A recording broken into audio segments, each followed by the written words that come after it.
भाग दो बेटा, दुनिया के तमाम लोग इस गांव से होकर गुजरे हैं। उसके पिता ने कहा। वे नई चीजों की खोज में आते हैं, लेकिन जब वे यहां से जा रहे होते हैं तो वे वैसे के वैसे बने रहते हैं जैसे पहले थे।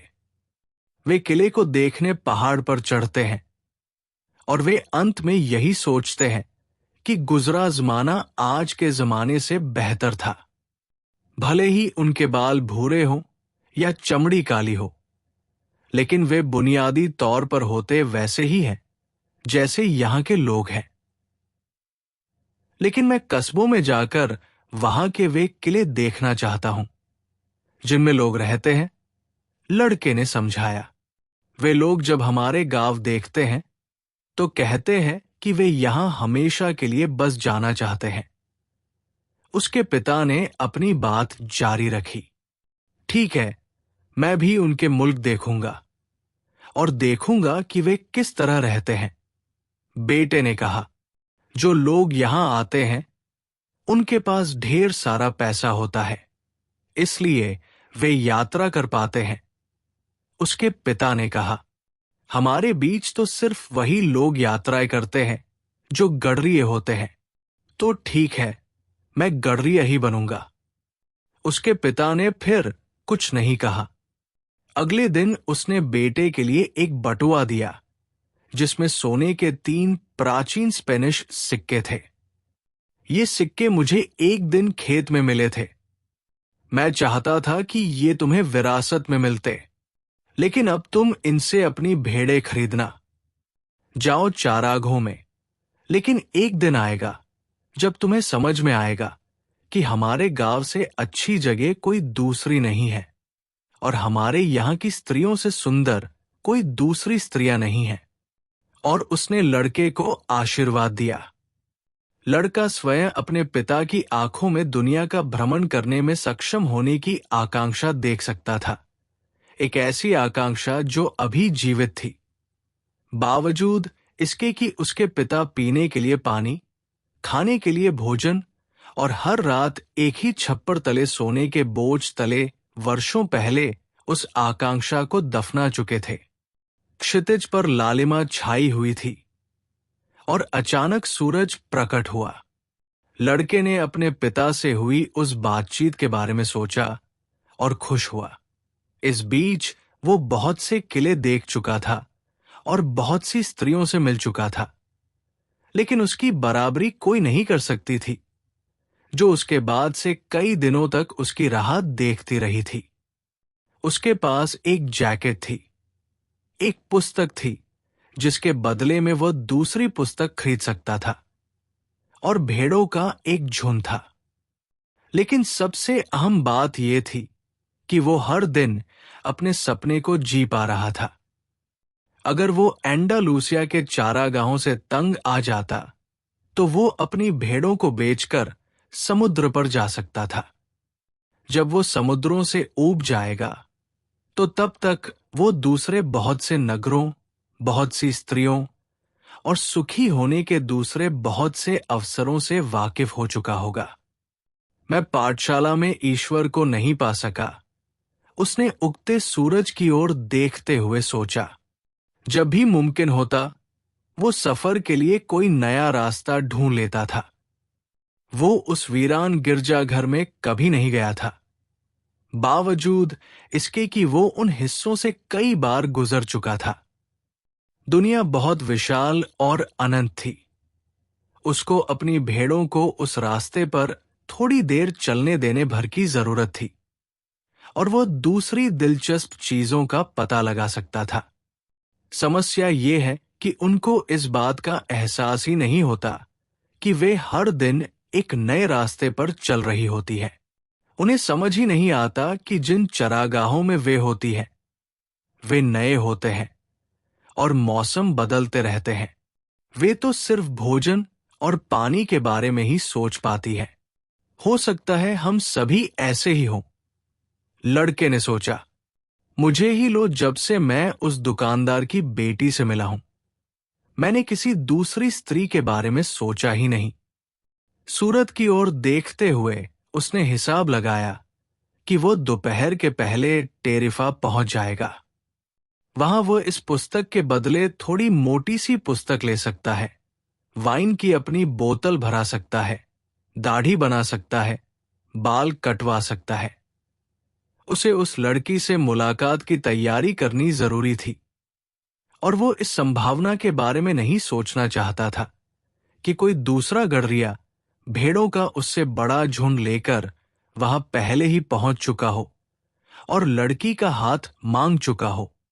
किसी सपने के साकार होने की संभावना ही जिंदगी को दिलचस्प बनाती है। उसने सूरज की स्थिति पर एक बार फिर नजर डालते हुए सोचा और अपनी चाल तेज कर दी। उसे सहसा याद आया कि टेरिफा में एक बुढ़िया है जो सपनों को पढ़ना जानती है।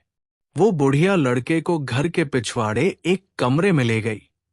उस कमरे और उसके बैठक कक्ष के बीच रंग बिरंगे मनकों का एक पर्दा डला हुआ था। कमरे में एक मेज, यीशु के पवित्र हृदय की एक तस्वीर और 2 कुर्सियां थी। वो स्त्री बैठ गई और उसने लड़के से भी बैठ जाने को कहा। फिर उसने लड़के की दोनों हथेलियां अपने हाथों में थाम ली और धीमे स्वर में प्रार्थना करने लगी। वो किसी जिप्सी प्रार्थना की तरह लगती थी। लड़के को जिप्सियों का अनुभव था जो उसे रास्ते में मिलते रहे थे। वे भी यात्रा किया करते थे, लेकिन उनके साथ भेड़ें नहीं होती थी। लोगों का कहना था कि जिप्सी दूसरों को ठगकर अपना जीवन गुजारते हैं। यह भी कहा जाता था कि उनका शैतान के साथ समझौता था और वे बच्चों का अपहरण कर उनको अपने रहस्यमय डेरों पर ले जाते थे और उनको अपना गुलाम बनाकर रखते थे। लड़का बचपन में इस आशंका से बेहद डरा रहता था कि कहीं उसको जिप्सी न पकड़ ले जाए, और इसलिए जब उस औरत ने उसके हाथ अपने हाथों में लिए तो उसका बचपन का वो डर वापस लौट आया। लेकिन फिर लड़के ने खुद को सांत्वना देते हुए सोचा कि उस औरत ने वहां ईसा के पवित्र हृदय की तस्वीर लगा रखी है। वो नहीं चाहता था कि उसके हाथ कांपने लगे और औरत को लगे कि वो डर रहा है। बहुत ही दिलचस्प। औरत ने लड़के की हथेलियों पर अपनी नजरें गड़ाए रखते हुए कहा, और फिर वो खामोश हो गई। लड़का अंदर ही अंदर घबरा रहा था। उसके हाथ कांपने लगे। औरत ने इसे महसूस किया। लड़के ने जल्दी से अपने हाथ वापस खींच लिए। मैं यहां आपसे अपनी हाथ की रेखाएं पढ़वाने नहीं आया था, उसने कहा। उसे वहां आने पर पछतावा हो रहा था। पल भर को उसके मन में आया कि वो उसकी फीस अदा करे और वहां से चलता बने।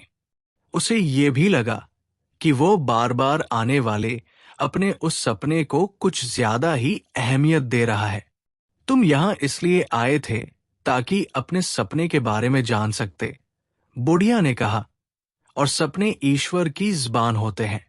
जब वो हमारी ज़बान में बात करता है तो मैं समझ सकती हूं कि उसने हमसे क्या कहा है, लेकिन अगर वो आत्मा की ज़बान में बात करता है तो फिर सिर्फ तुम ही उसे समझ सकते हो। बहरहाल, जो भी हो, मैं तुमसे इस सलाह के लिए फीस तो लूंगी ही। लड़के ने सोचा, ये भी इसकी एक और चाल है, लेकिन फिर उसने जोखिम उठाने का मन बना लिया। आखिर एक गडरिये को भेड़ियों और भूख से निपटने के जोखिम तो उठाने ही पड़ते हैं, और यही चीज उसके जीवन को रोमांचक बनाए रखती है।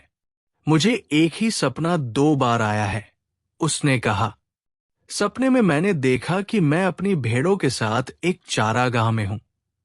तभी एक बच्ची आई और वो भेड़ों के साथ खेलने लगी। मुझे ये पसंद नहीं है कि लोग ऐसा करें, क्योंकि भेड़ें अजनबियों से डर जाती हैं। लेकिन लगता है कि बच्चे उनको डराए बिना उनके साथ खेल सकते हैं। मैं इसकी वजह नहीं जानता। मैं नहीं जानता कि भेड़ों को इंसान की उम्र के बारे में कैसे पता चल जाता है। मुझे अपने सपने के बारे में और बताओ। औरत ने कहा, मुझे अपना खाना पकाना है और तुम्हारे पास ज्यादा पैसे तो है नहीं, इसलिए मैं तुम्हें ज्यादा वक्त नहीं दे सकती। वो बच्ची मेरी भेड़ों के साथ कुछ देर खेलती रही। लड़के ने कुछ अनमने भाव से कहा और फिर उस बच्ची ने अचानक मेरे दोनों हाथ पकड़े और मुझे मिस्र के पिरामिडों पर ले गई। वो पल भर को रुका, ये जानने के लिए कि क्या वो औरत जानती है कि मिस्र के पिरामिड क्या है, लेकिन औरत ने कुछ नहीं कहा। फिर मिस्र के पिरामिडों पर ये शब्द उसने बहुत धीरे धीरे बोले थे ताकि औरत उनको समझ सके। उस बच्ची ने मुझसे कहा, अगर तुम यहां आओगे तुम्हें यहां पर एक छिपा हुआ खजाना मिलेगा। और जिस वक्त वो मुझे ठीक ठीक वो जगह दिखाने वाली थी जहां वो खजाना छिपा हुआ था, तभी मेरी नींद खुल गई। दोनों बार औरत कुछ देर खामोश रही, फिर उसने दोबारा उसके हाथ अपने हाथ में ले लिए और उनको गौर से देखने लगी। अब मैं तुमसे कोई फीस नहीं लूंगी, उसने कहा, लेकिन अगर तुम्हें वो खजाना मिल गया तो मैं उसका 10वां हिस्सा लूंगी। लड़का खुश होकर हंस पड़ा। वो इसलिए खुश था कि छिपे हुए खजाने के उस सपने की वजह से वो अपना थोड़ा सा पैसा बचा पा रहा था जो उसके पास था। ठीक है, इस सपने के बारे में समझाओ, उसने कहा। सबसे पहले कसम खाओ। कसम खाऊं कि जो मैं तुम्हें बताने वाली हूं उसके बदले में तुम मुझे अपने खजाने का 10वां हिस्सा दोगे। गडरिये ने कसम खाई। बुढ़िया ने उससे ईसा के पवित्र हृदय की ओर देखते हुए फिर से कसम खाने को कहा। यह सपना संसार की भाषा में है, उसने कहा। मैं इसकी व्याख्या कर सकती हूं, लेकिन ये व्याख्या बहुत मुश्किल है। यही वजह है कि मुझे लगता है कि जो कुछ तुम्हें मिलने वाला है उसके एक हिस्से पर मेरा हक बनता है। और ये रही मेरी व्याख्या। तुम्हें मिस्र के पिरामिडों पर जाना चाहिए। मैंने उनके बारे में कभी सुना तो नहीं है, लेकिन अगर वे तुम्हें किसी बच्ची ने दिखाए थे तो इसका मतलब है कि उनका वजूद है। वहां तुम्हें खजाना मिलेगा जो तुम्हें अमीर बना देगा। पहले तो लड़के को थोड़ा आश्चर्य हुआ, फिर चिढ़ भी हुई। यहां जाने के लिए तो उसे बुढ़िया की जरूरत नहीं थी, लेकिन फिर उसे याद आया कि इसके लिए उसे कोई पैसा नहीं देना है। सिर्फ इतनी सी बात के लिए मुझे अपना वक्त बर्बाद करने की जरूरत नहीं थी। उसने कहा, मैंने तुमसे पहले ही कहा था कि तुम्हारा सपना मुश्किल किस्म का है। बहुत सरल दिखने वाली चीजें ही जिंदगी की सबसे असाधारण चीजें होती हैं। सिर्फ अक्लमंद लोग ही उनको समझ सकते हैं, और चूंकि मैं अक्लमंद नहीं हूं, इसीलिए मुझे हाथ की रेखाएं पढ़ने जैसी दूसरी कलाएं सीखनी पड़ी है। ठीक है, ये बताओ कि मैं मिस्र पहुंचूंगा कैसे? मैं तो सिर्फ सपनों की व्याख्या करती हूं, मैं उनको वास्तविकता में बदलना नहीं जानती। इसलिए मुझे अपना जीवन चलाने के लिए अपनी बेटियों पर निर्भर रहना पड़ता है। और अगर मैं कभी मिस्र तक पहुंच ही न पाया तो मुझे कुछ भी नहीं मिलेगा। वैसे भी ये पहली बार नहीं होगा। और फिर औरत ने लड़के से कहा कि अब तुम जाओ। वैसे भी मैं तुम्हारे साथ अपना बहुत वक्त बर्बाद कर चुकी हूं। लड़का बहुत निराश था। उसने फैसला कर लिया कि वो आगे से कभी सपनों पर विश्वास नहीं करेगा। उसे याद आया कि उसे बहुत सारे काम निपटाने थे। उसने बाजार जाकर कुछ खाया, अपनी पुस्तक के बदले उससे कुछ मोटी सी एक पुस्तक हासिल की, और जो नई वाइन उसने खरीदी थी उसे चखने के लिए वो चौक की एक बेंच पर जाकर बैठ गया। दिन गर्म था और वाइन पीकर उसे ताजगी मिली। उसकी भेड़ें नगर के द्वार पर उसके एक दोस्त के तबेले में थी। लड़का इस नगर के बहुत से लोगों से परिचित था, इसी वजह से उसे यात्रा आकर्षित करती थी। वो हमेशा नए दोस्त बना लेता था और उनके साथ उसे अपना सारा समय भी नहीं गुजारना पड़ता था। जब किसी को उन्हीं उन्हीं लोगों को रोज रोज देखना पड़ता है, जैसा कि उसके साथ पाठशाला में हुआ करता था, तो वे लोग अंततः उस व्यक्ति की जिंदगी का हिस्सा बन जाते हैं और फिर वे उस व्यक्ति को बदलना चाहते हैं। अगर कोई व्यक्ति वैसा नहीं होता जैसा दूसरे लोग उसे देखना चाहते हैं, तो वे लोग उससे नाराज हो जाते हैं। लगता है कि हर व्यक्ति के दिमाग में स्पष्ट रूप ये धारणा बैठी होती है कि दूसरे लोगों को अपना जीवन कैसे जीना चाहिए, लेकिन खुद उसे कैसा जीवन जीना चाहिए, ये बात वो नहीं जानता। उसने फैसला किया कि वो तब तक इंतजार करेगा जब तक सूरज और थोड़ा ढल नहीं जाता। इसके बाद ही वो अपने रेवड़ को लेकर मैदानों को पार करेगा। अब से 3 दिन बाद वो उस दुकानदार की बेटी के साथ होगा। वो पुस्तक पढ़ने लगा जो उसने खरीदी थी। पहले ही पन्ने पर उसमें एक अंतिम संस्कार का वर्णन किया गया था और जो लोग उस अंतिम संस्कार में शामिल थे, उनके नामों का उच्चारण करना मुश्किल था। उसने सोचा, अगर वो कभी कोई पुस्तक लिखेगा तो वो एक वक्त में एक ही व्यक्ति का वर्णन करेगा, ताकि पाठकों को ढेर सारे लोगों के नाम याद न रखना पड़े। जब वो अंततः उस चीज पर ध्यान एकाग्र कर सका जो वो पढ़ रहा था, तो उसे पुस्तक ज्यादा बेहतर लगने लगी।